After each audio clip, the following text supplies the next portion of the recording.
अगर आप भी उन लोगों में से हैं जिनको ये लगता है कि सर क्वांट में मैं जितना पढ़ता हूं उतना भूल जाता हूं, या फिर मैं कर तो लेता हूं लेकिन मेरी स्पीड नहीं आ पाती, राइट, मैं उतनी स्पीड से नहीं कर पाता हूं जितनी स्पीड से मुझे करना चाहिए, मॉक में अच्छे स्कोर नहीं ला पाता हूं, तो ये वीडियो आपके लिए, इसको पूरा एंड तक देखना। एक एक बात आपको डिटेल में बताऊंगा, समझाऊंगा कि आपको कैसा कौन सा रोड मैप फॉलो करना है। तो सबसे पहले हम बात करेंगे पहले पॉइंट की कि क्वांट में आपको टू प्रोंग्ड अप्रोच जो है फॉलो करनी है ना, डुअल अप्रोच। यूजुअली लोग क्या करते हैं, एक बहुत बड़ी मिस्टेक करते हैं। देखो दो चीजें हैं, एक तो है कैलकुलेशन, आपकी जो स्पीड है वो दो चीजों से बनती है, एक तो है आपकी कैलकुलेशन स्पीड और दूसरी है आपकी कॉन्सेप्ट प्लस अंडरस्टैंडिंग। ठीक है, कॉन्सेप्ट प्लस कॉम्प्रिहेंशन। ठीक है, इसका मतलब क्या है, सर देखो हम सिर्फ कैलकुलेशन पर काम करते हैं, यूजुअली हम ये सोचते हैं कि सर कैलकुलेशन स्पीड अगर हमारी अच्छी हो गई तो हमारा जो है कल्याण हो जाएगा। और यही रीजन है कि आप देखोगे कि सिंप्लीफिकेशन की क्लास में आपको ज्यादा बच्चे मिलेंगे, है ना, और जब हम कोई कॉन्सेप्ट गहराई से समझा रहे होंगे तो वहां पर कम बच्चे आपको दिखाई देते हैं, क्योंकि ज्यादातर बच्चों का ये मानना है कि bank exam is all about calculation, हमारी कैलकुलेशन बहुत अच्छी होनी चाहिए, है ना, लेकिन ऐसा बिल्कुल भी नहीं है। कैलकुलेशन पर आपको काम तो करना है लेकिन एक लिमिट तक, ऐसा नहीं कि सिर्फ कैलकुलेशन ही कैलकुलेशन हम पढ़ते गए, कॉन्सेप्ट पर हमने ज्यादा ध्यान नहीं दिया, हमने ज्यादा नहीं सीखा, हमने कुछ कुछ चीजें रट ली हर चैप्टर में और हम एग्जाम देने चले गए, तो काम नहीं बनेगा। कॉन्सेप्ट और प्लस कॉम्प्रिहेंशन आपका बहुत अच्छा होना चाहिए। कॉम्प्रिहेंशन का मतलब कि आपको सवाल एक बार में समझ आना चाहिए।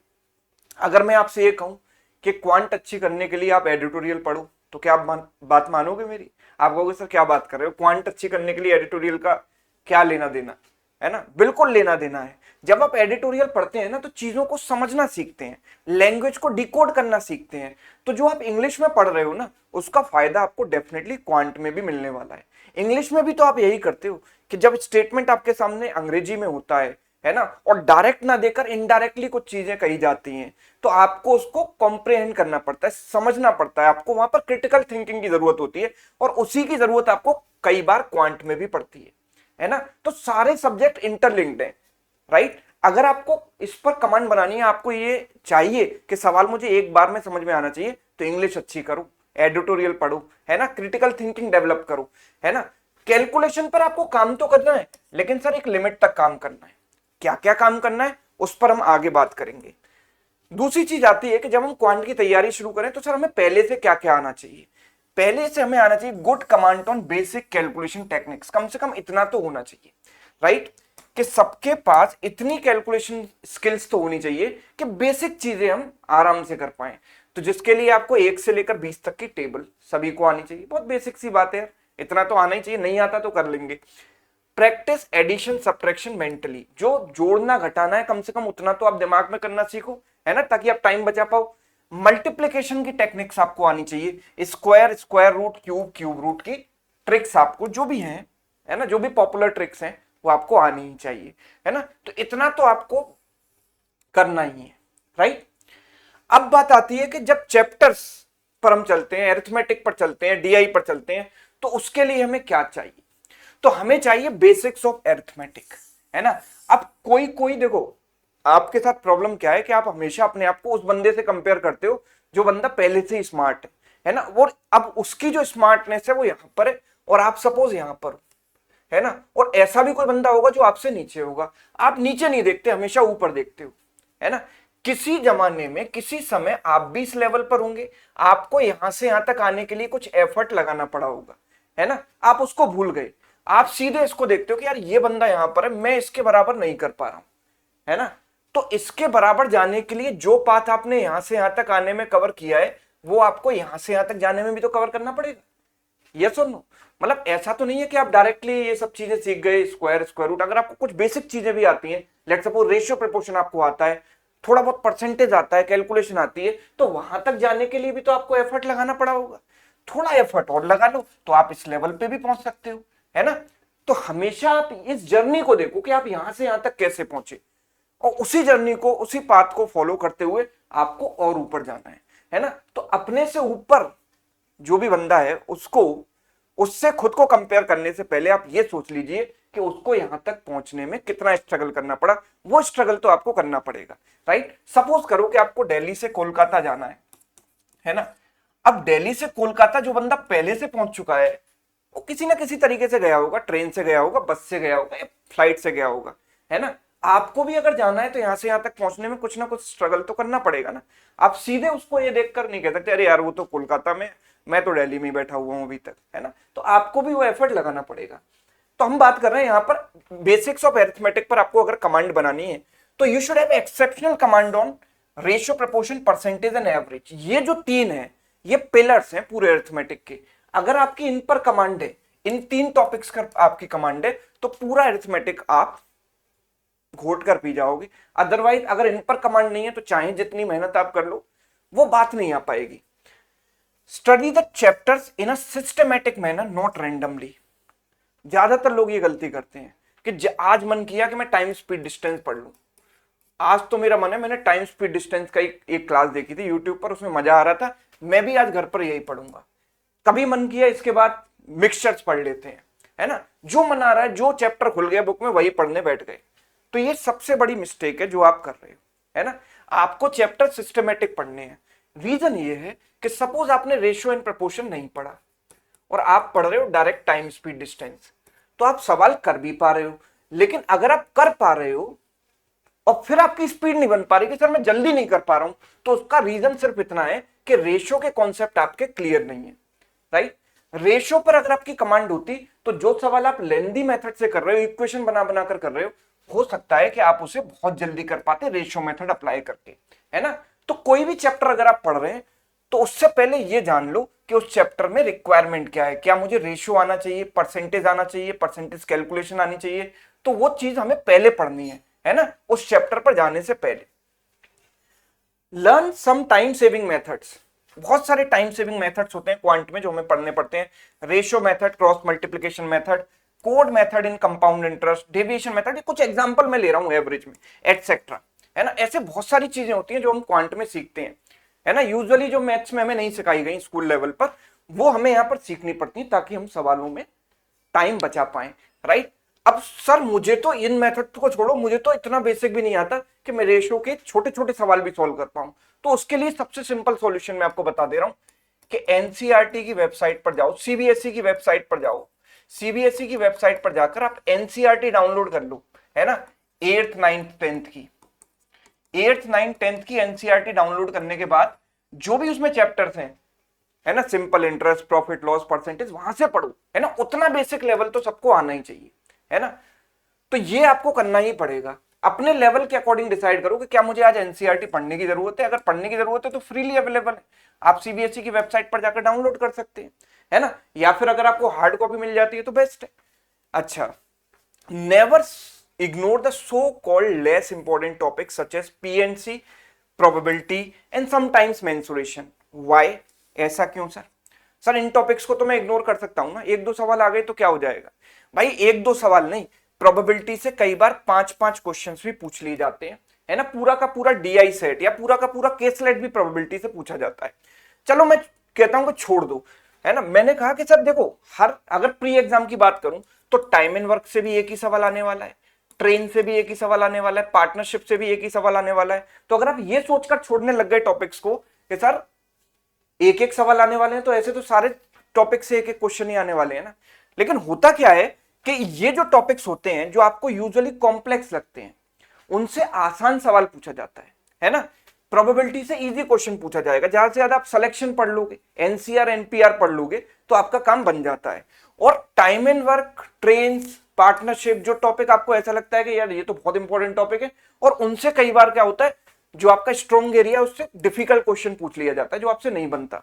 तो ऐसे सिचुएशन में ये टॉपिक आपकी बहुत मदद कर सकते हैं। आप इनमें कम से कम इतना पढ़ लो कि एक आध छोटा मोटा सवाल आप आराम से सॉल्व कर पाओ, है ना। तो ये टॉपिक आपको बिल्कुल भी इग्नोर नहीं करने हैं। अच्छा, basic knowledge of algebra in number system is necessary. ये जो टॉपिक होते हैं जब भी हम पढ़ाएंगे तो कुछ लोग ऐसे आएंगे जो कहेंगे सर ये तो एसएससी में आता है ना। ये चीजें बेसिक एल्जेब्रिक आइडेंटिटी पढ़ा रहे हैं तो कहेंगे सर ये तो एसएससी का सवाल है, पर ऐसा नहीं है। एल्जेब्रा और नंबर सिस्टम से स्पेशली मेंस एग्जाम में, बैंकिंग मेंस एग्जाम में, बिकॉज अल्टीमेट एग्जाम तो वही है ना, प्री एग्जाम तो केवल क्वालिफाइंग एग्जाम है ना, जो मेन एग्जाम है वो तो मेंस का एग्जाम है ना, वहां पर ये टॉपिक आपकी बहुत हेल्प करेंगे। जो एसएससी में पढ़ाया जा रहा है ना, उतना या उससे थोड़ा सा कम आप इन टॉपिक्स में पढ़ सकते हो अपनी बैंक एग्जाम के लिए, है ना। स्पेशली जब हम एल्जेब्रा की बात करते हैं तो क्वाड्रेटिक इक्वेशन भी इसी का पार्ट है ना। तो क्वाड्रेटिक इक्वेशन से बहुत सारे सवाल आजकल बैंक एग्जाम में पूछे जाने लगे हैं। डायरेक्ट एल्जेब्रिक आइडेंटिटीज पर बेस्ड क्वेश्चंस पूछे जाते हैं, है ना। तो इसकी नॉलेज होना आपको जरूरी है। तो यूजुअली आप लोग इनको इग्नोर कर देते हो, तो इसीलिए मैं बता रहा हूं कि इनको गलती से भी इग्नोर मत करना, ठीक है। चलिए, अब 3 स्टेज का प्रोसेस है, क्वांट पर आपको कमांड बनानी है तो 3 स्टेज आपको फॉलो करनी है। देखो कौन सी स्टेज, पहली स्टेज जैसे मैंने आपको बताया, बेसिक कॉन्सेप्ट्स आपको पढ़ने हैं। बेसिक का मतलब बिल्कुल बेसिक, 0 लेवल वाले कॉन्सेप्ट आप पढ़िए, एनसीईआरटी से पढ़िए या कोई बुक ले लो वहां से पढ़ो। उसके बाद उसके कॉन्सेप्ट रिव्यू क्वेश्चन सॉल्व करने हैं। कॉन्सेप्ट रिव्यू क्वेश्चंस का मतलब छोटे छोटे सवाल, है ना, छोटे छोटे सवाल जिनमें आप मल्टीपल मेथड लगा सकें। जैसे कि अगर मैं सिंपल इंटरेस्ट की बात करूं तो एक छोटा सा सवाल मैं देता हूं कि कोई भी सम सिंपल इंटरेस्ट पर 3 गुना हो जाता है 4 साल में, तो 6 गुना कितने साल में होगा, है ना। ये छोटे छोटे सवाल जहां से आप बेसिक टेक्निक्स लगाना सीख पाओ और इनको मेंटली सॉल्व करने की कोशिश करो, है ना, तो आपकी कमांड बनना शुरू हो जाएगी। जैसे ही कॉन्सेप्ट रिव्यू क्वेश्चंस हुए, आप practice basic to high level questions, फिर आपको basic questions level 1, level 2, level 3 की तरफ धीरे धीरे ग्रेजुअली मूव करना है। और उसके बाद कहानी खत्म नहीं हो जाती। अपने आप को टेस्ट करने के लिए सेक्शनल मॉक जरूर दिया करो हर चैप्टर के, है ना। कोई चैप्टर तब तक कंप्लीट नहीं होगा जब तक कि आप ये ना देख पाओ कि मैं कितने टाइम लिमिट में कितने क्वेश्चन कर पा रहा हूं। तो सेक्शनल मॉक, उस चैप्टर का मॉक, सेक्शनल मॉक का मतलब उस पर्टिकुलर चैप्टर के क्वेश्चन जिसमें हो, वो मॉक आपको देने हैं, ठीक है। अब जैसे मैं कुछ एग्जाम्पल ले रहा हूं, है ना, मैं यहां पर समझाने के लिए आपको कुछ एग्जाम्पल ले रहा हूं कि मैं कहना क्या चाह रहा हूं। जैसे ये आपको एक डीआई दिया गया है ना, इतना बड़ा डेटा आपको दिया गया, इतनी बड़ी बड़ी वैल्यूज दी गई और आपसे पूछा है in which year company A showed highest percentage growth in the sale with respect to previous year. Company A की जो सेल है वो हाईएस्ट कहां पर ग्रो हुई है, सबसे ज्यादा ग्रोथ कहां पर देखने को मिल रही है परसेंटेज के टर्म्स में। तो आप कहोगे सर ये तो बहुत टफ है, हर एक ईयर में मुझे निकालना पड़ेगा कि कितना परसेंट ग्रो हुआ, कितना परसेंट ग्रो हुआ, कितना परसेंट ग्रोथ हुआ, कितना परसेंट। ये तो इतनी सारी कैलकुलेशन है, 1 2 3 4 कैलकुलेशन मुझे करनी पड़ेंगी। लेकिन ऐसा नहीं है, आप ध्यान से समझो कि जैसे इन दोनों का आप डिफरेंस देखोगे तो 500 आता है, 500 की ग्रोथ है और हमेशा परसेंटेज निकालना जाता है इनिशियल वैल्यू पर 4480।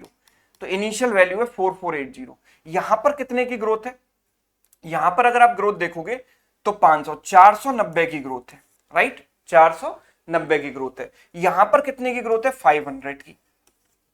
यहां पर कितने की ग्रोथ है, 0, ये 5 और ये 150 की ग्रोथ है सिर्फ। अब अगर मैं देखूं कि 500 जो है वो इस वैल्यू के 10% से ज्यादा है, बस मैंने इतना ऑब्जर्व किया, है ना। 500 जो है इसका 10% तो 448 होगा ना, उससे तो ज्यादा है ये वैल्यू। अच्छा, 490 अगर मैंने देखा तो इसके 10% से कम है। 547 इसका 10% है, तो 547 से ये वैल्यू कम है, मतलब लेस देन 10%। 597 इसका 10% है, ग्रोथ तो सिर्फ 150 की है, तो 10% से बहुत कम है। सारी वैल्यू 10% से कम है, सिर्फ एक वैल्यू 10% से ज्यादा है, तो 2018 की ग्रोथ हाईएस्ट है। तो ये ऑब्जर्वेशन आपको लगानी आनी चाहिए। ये तभी आएगी जब आपकी कैलकुलेशन पर कमांड होगी, है ना, बेसिक्स पर कमांड होगी, तभी आप इस तरीके से कर पाओगे। अदरवाइज कैलकुलेट करते रहोगे कि ये कितना परसेंट हुआ, ये कितना परसेंट हुआ, है ना, एंड सो ऑन।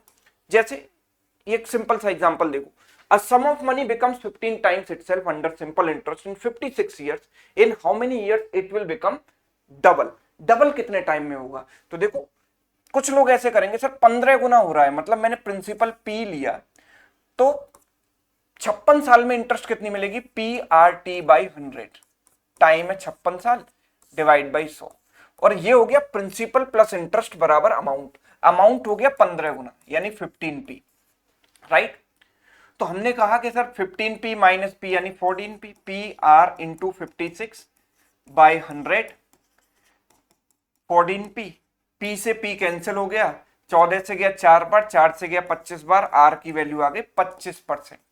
अब रेट मैंने 25% निकाल लिया, डबल कितने टाइम में होगा, तो सर डबल होने के लिए मुझे क्या चाहिए कि p plus P R T by 100, R is 25, time मुझे निकालना है, डिवाइड बाई 100 और डबल हो गया मतलब 2p हो गया।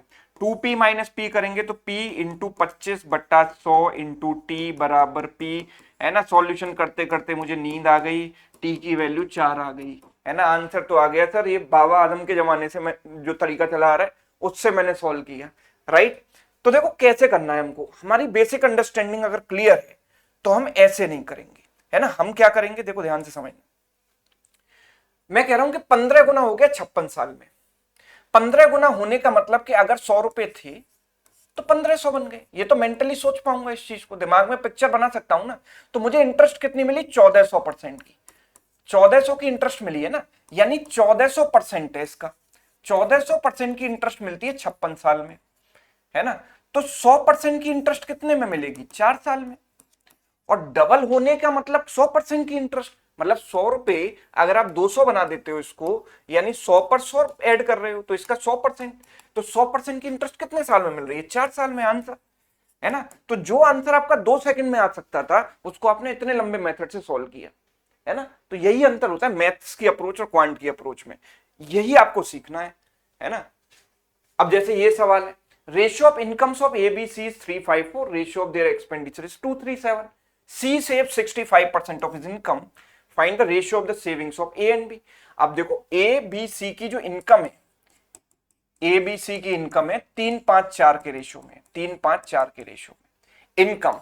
एक्सपेंडिचर किस रेशियो में, 2-3-7 के रेशियो में, 2-3-7 के रेशियो में। अब बोल दिया गया कि sir C save 65% of income. तो कुछ लोग क्या करेंगे, सर इसको 3x मान लेते हैं, इसको 5x, इसको 4x, इसको 2y, इसको 3y, इसको 7y, फिर इनकम माइनस एक्सपेंडिचर करेंगे, सेविंग आएगी x और y के टर्म्स में, फिर ये वाला रिलेशन लगाएंगे तो x और y में एक रिलेशन आएगा, फिर कुछ करेंगे, मतलब जो भी कैलकुलेशन वगैरह, और उससे टाइम बहुत ज्यादा लगेगा, राइट। ये टाइम आप बचाना चाहते हो तो आपको देखो रेशियो मेथड पर कमांड होनी चाहिए। यहां पर बोला है सी 65% सेव करता है, मैंने कहा कि सी की बात कर लेते हैं सर सिर्फ अभी, इनकम एक्सपेंडिचर सेविंग। अगर वो 100 रुपए कमाता है तो 65 रुपए बचाता है। 100 रुपए इनकम है तो सेविंग कितनी है, 65 रुपए। तो खर्चा कितना हो गया, 100 माइनस 65 यानी कि 35 रुपए। खर्चा कितना कर दिया उसने, 35 रुपए। अच्छा मैं अगर इनका रेशियो निकालूं तो 20 बार गया, 7 बार गया, 5 से 13 बार गया, मतलब इसके इनकम और एक्सपेंडिचर का रेशियो 20:7 होना चाहिए सर, होना चाहिए कि नहीं। अब मुझे ये 20:7 नहीं दिख रहा है, 7 तो यहां दिख रहा है पर यहां 20 नजर नहीं आ रहा है, तो मैं इसको 5 से गुणा करके 20 बना लूं तो ये क्या हो जाएगा, 15, 25 और 20। और ये क्या हो गया, इसको ऐसे ही रहने दो, 2, 3, 7। तो ये 20 और 7 का अनुपात जो है सेटिस्फाई कर गया रेशियो, यस। तो इसकी सेविंग कितनी आ जाएगी, 13। तो इसकी सेविंग कितनी आ गई, 22, और इसकी सेविंग आ गई 13। तो 13, 22, 13 यानी ए और बी की सेविंग का रेशियो क्या हो गया, 13, 22, यानी कि ऑप्शन ए। यस और नो, बात समझ पा रहे हैं सभी लोग, है ना। अब जैसे ये देखो, when Rajesh age was same as present age of Garima, Rajesh की एज जब गरिमा की प्रेजेंट एज के बराबर थी, है ना, the ratio of their ages was 3:2। When Garima's age becomes same as present age of Rajesh, the ratio of the ages of Rajesh and Garima will become what. तो ये सवाल आप होमवर्क में करना, है ना, और इसका शॉर्ट तरीका मुझे कमेंट करके बताना क्या होगा, है ना। मैं एक और कराता हूं आपको, यहाँ पर ये वाला सवाल देखो। अब ये तो बड़ा कॉम्प्लिकेटेड लग रहा होगा ना, इतने बड़े नंबर का स्क्वायर प्लस फिर उसमें इतना बड़ा नंबर और बहुत बड़ा नंबर उसका स्क्वायर रूट, ये कैसे करें। यूनिट डिजिट भी साथ छोड़ देगी क्योंकि 3 ऑप्शन में यूनिट डिजिट सेम है, नन ऑफ दीज भी है, क्या करेंगे सर। तो देखो यहां पर आपको एलजेब्रा की नॉलेज की जरूरत पड़ेगी, है ना। डायरेक्ट एलजेब्रा का सवाल नहीं है, आपको देखने पर लग रहा होगा कि सिंप्लीफिकेशन का क्वेश्चन है, पर सिंप्लीफिकेशन का नहीं है, ये एलजेब्रा का क्वेश्चन है। कैसे करेंगे इसको, तो जरा सोचते हैं। ओके, एक काम करते हैं, यहां पर इसको मैं ऐसे लिख दूं, 2 टाइम्स 2 4 2 4 2 4, ऐसे लिख दूं, यस। या ओके, एक काम करो, ये जो नंबर है 1 2 1 2 1 2 1 2 1 2 1 2 से रिलेट कर पा रहा हूं मैं इस नंबर को, -1 इसका square, and this number can be written as 4 times 1 2 1 2 1 2, लिख सकते हैं कि नहीं, 4 टाइम्स 1 2 1 2 1 2, ठीक है। अब इस नंबर को अगर मैंने माना x, तो ये भी x हो गया, तो अल्टीमेटली स्क्वायर रूट के अंदर क्या आ गया, x माइनस 1 का स्क्वायर और ये प्लस का 4x, प्लस का 4x। तो आप देखो ये क्या बन गया, x square minus 2x plus 1 and plus 4x, तो x square plus 2x, 4x और माइनस 2x मिलकर प्लस 2x प्लस 1 बन जाएगा, है ना। तो हम ये कह सकते हैं कि ये नंबर बन गया x प्लस 1 का होल स्क्वायर और इसका लिया स्क्वायर रूट, तो आंसर क्या आया, x प्लस 1। और x की वैल्यू क्या थी, 1 2 1 2 1 2, उसमें 1 ऐड करोगे तो 1 2 1 2 1 3, है ना। तो option A is correct. Algebra की नॉलेज काम आई कि नहीं आई, यस। तो सवाल देखने में लग रहा था कि सिंप्लीफिकेशन का है, और बहुत लोग कहेंगे भी कि सर सिंप्लीफिकेशन में ऐसे क्वेश्चन कैसे कहां आ सकते हैं, सिंप्लीफिकेशन में नहीं आ सकते, मेंस में आपके एलजेब्रा में ऐसे इस टाइप के क्वेश्चन पूछे जा सकते हैं, राइट। तो एलजेब्रा की नॉलेज होना भी जरूरी है। ऐसा ही सिमिलर क्वेश्चन है, आप होमवर्क में ट्राई करना, है ना। दोनों क्वेश्चंस का जो मैं सॉल्यूशन एक यूट्यूब पर शॉर्ट बनाकर अपलोड कर दूंगा, है ना। लेकिन पहले आप ट्राई करना, कमेंट करके इसका मुझे आंसर बताना। जैसे ये सवाल है ना, सिर्फ आंसर ही मत बताना, अगर हो सके तो मेथड भी बताना, कुछ शॉर्ट मेथड, अदरवाइज मैं शॉर्ट्स में जो है अपलोड कर दूंगा इसको, ठीक। तो अब देखो मैं फिर से उसी एग्जांपल पर आ रहा हूं, एक बार मेरी बात ध्यान से समझना। आपको जाना है दिल्ली से, ठीक है, कोलकाता, ठीक है। अब आपके पास बहुत सारे ऑप्शन है, पैदल चले जाओ, है ना, पैदल जा सकते हो, लगेंगे कई महीने पहुंचने में। उसके अलावा बस से जा सकते हो, ट्रेन से जा सकते हो, फ्लाइट से जा सकते हो, है ना, बहुत सारे ऑप्शन है।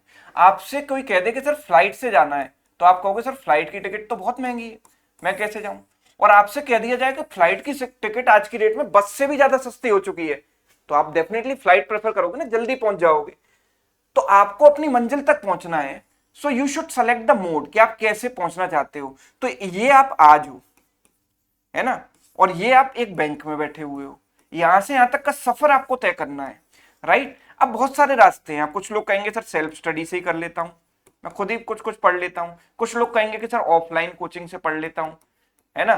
कुछ लोग कहेंगे सर ऑनलाइन से पढ़ लेता हूं, है ना। लेकिन लोग कहते हैं कि सर ऑफलाइन बड़ा महंगा है ना, प्लस उसमें उस लेवल का कंटेंट भी नहीं होता, जो करंट पैटर्न है वो नहीं पढ़ाया जाता, या फिर ऑफलाइन में रिवाइज करने का कोई मतलब चांस नहीं होता, किसी चीज को मुझे दोबारा पढ़ना है, कोई क्लास मिस हो गई तो फिर मैं क्या करूं। तो इसके अलग अलग ड्रॉबैक हैं। सेल्फ स्टडी से भाई टाइम लगेगा, self study is the kind of कि आप यहां से यहां तक पैदल जा रहे हो या बस से जा रहे हो, बहुत धीरे धीरे पहुंचोगे, है ना, सिर्फ सेल्फ स्टडी से काम नहीं चलेगा। तो मैंने क्या कहा कि आप हाइब्रिड मोड लो, सेल्फ स्टडी और ऑनलाइन को कंबाइन कर दो, है ना। हाइब्रिड का मतलब है कि आपके छत पर तो फ्लाइट लैंड करेगी नहीं, आपको एयरपोर्ट तक जाना पड़ेगा बस से या कैब से, उसके बाद आप फ्लाइट से यहां पहुंचोगे, फिर वहां से एयरपोर्ट से अपनी मंजिल तक जाना पड़ेगा, फिर से कैब से, राइट। तो सेल्फ स्टडी आप वहां तक करो जहां तक आपकी बेसिक बेसिक चीजें क्लियर हो जाए, छोटी छोटी चीजें जैसे एनसीईआरटी वगैरह, बहुत बेसिक बेसिक कॉन्सेप्ट, परसेंटेज का मतलब क्या होता है, वहां तक आपने सेल्फ स्टडी की। सिर्फ आप उस लेवल पर आ गए जहां पर आपको छोटी छोटी चीजें पता है, फिर आप ऑनलाइन किसी भी कोर्स को ज्वाइन कर सकते हैं, है ना। और इसमें फायदा ये होता है कि कोई भी क्लास आपकी मिस हो जाती है ना, तो आपको टेंशन लेने की जरूरत नहीं है, आप उसकी रिकॉर्डिंग दोबारा देख सकते हो, क्लास का पीडीएफ भी आपके साथ रहता है, और रिकॉर्डिंग ही नहीं, रिकॉर्डिंग को अपने पेस के अकॉर्डिंग देख सकते हो, स्पीड बढ़ा सकते हो, घटा सकते हो, है ना, फॉरवर्ड बैक जा सकते हो, किसी भी चीज को स्किप कर सकते हो, तो ये इसमें फायदा होता है, राइट। तो आपको इन दोनों चीजों को कंबाइन कर देना है एक साथ, है ना। और फ्लाइट के प्राइस ड्रॉप होने का मतलब कि आपको ऑनलाइन एजुकेशन अगर इतनी सस्ती हो जाए कि आपको फर्क ही ना पड़े, बहुत कम प्राइस में आप पूरी तैयारी कर पाओ, तो उससे अच्छी बात क्या है। तो देखो जरा, जैसे हमारा ये विक्ट्री बैंक फाउंडेशन बैच आ रहा है, आपको जितनी चीजें मैंने बताई हैं, है ना, जितनी टिप्स दी हैं, उसमें बहुत सारी चीजें ऐसी बताई जैसे रेशियो मेथड या कोड मेथड या डेविएशन मेथड, ये सारी चीजें चैप्टर वाइज आप कहां पर सीख सकते हो, क्वांट में। तो विक्ट्री फाउंडेशन बैच जो है हमारा स्टार्ट हो रहा है 30 तारीख से, है ना, 30th से। तो इसमें बिल्कुल जीरो से हम हर चीज को पढ़ते हैं, हर चैप्टर के कॉन्सेप्ट सीखते हैं। उसके अलावा सेक्शनल टेस्ट भी होते हैं, हर क्लास का जो है क्विज भी होती है, ठीक है। तो सारी चीजें, क्लास का पीडीएफ एंड ऑल सब कुछ मिलता है। उसके अलावा केवल इतना ही नहीं, हम प्री पढ़ाकर साथ नहीं छोड़ते, प्री के साथ साथ मेंस का बैच भी पैरेलल ही चलता रहता है, लेकिन ये पैरेलल बैच जीरो वाले बच्चों के लिए नहीं है, कि जो फ्रेशर है उनके लिए नहीं है ना। उनके लिए क्या, कौन सा बैच होगा मेंस का, जो ये प्री खत्म होने के बाद जो मेंस स्टार्ट होगा, हर बैच का प्री भी आता है मेंस भी आता है। तो अगर आपने जब कंप्लीट टॉपिक वाइज आप पढ़ लोगे तो इसी का मेंस वाला बैच भी कंटिन्यू हो जाएगा, है ना, एग्जाम के तुरंत बाद। तो ये बैच आप ज्वाइन कर सकते हैं। उसके अलावा जैसे अभी हमारा करंट में मेंस का बैच चल रहा है, तो अगर किसी बच्चे को ऐसा लगता है कि सर मेरी प्री की तैयारी पूरी है, मुझे टॉपिक वाइज चीजें आती हैं, मैं सिर्फ मेंस की प्रैक्टिस करना चाहता हूं, तो इसका भी बैच हमारा लगातार चलता रहता है सारे सब्जेक्ट्स का, ठीक है। तो आप जो है अनअकैडमी का जो सब्सक्रिप्शन है, जैसे मैंने फ्लाइट का प्राइस बताया ना, अगर सस्ता हो जाए तो क्या करें, उसका फायदा उठाएं, फ्लाइट से पहुंचे, कम समय में जर्नी ट्रेवल करें, है ना। तो ये 12 महीने का पूरा जो सब्सक्रिप्शन है 1999 बैंक महापैक के नाम से आपको दिया जा रहा है ना। और ये जो ऑफर है वो लिमिटेड टाइम के लिए है, तो इसका पूरी तरीके से फायदा उठाइए और अपनी जो जर्नी है उसको एक्सपेडाइट कीजिए, फास्ट पेस में चलिए थोड़ा सा, है ना। जल्दी जल्दी सिलेबस इफेक्टिवली मेरे साथ कवर कीजिए। बाकी आपके फेवरेट टीचर्स तो यहाँ पर हैं ही अदर सब्जेक्ट्स में, तो ये आप अनअकैडमी सब्सक्रिप्शन में एनरोल करके इसका फायदा उठा सकते हो। इसका जो लिंक है वो आपको डिस्क्रिप्शन में मिल जाएगा। मैक्सिमम डिस्काउंट के लिए कोड यूज करना है AVP, है ना, AVP। तो उम्मीद करता हूं कि जितनी चीजें मैंने आपको यहां पर बताई हैं वो आपको समझ में आई होंगी, और क्वांट में अगर आप इन सब चीजों को फॉलो करेंगे तो आपकी स्पीड डेफिनेटली बढ़ेगी, ये बात की पूरी गारंटी है, ठीक है। तो ये आपको वीडियो कैसा लगा, उसके अलावा आपकी कोई भी क्वेरी हो तो आप मुझे कमेंट करके बता सकते हैं। कैसा लगा ये भी कमेंट करके बता सकते हैं, अच्छा लगा है तो आप इसको शेयर भी कर सकते हैं, ठीक है। चलिए, थैंक यू सो मच।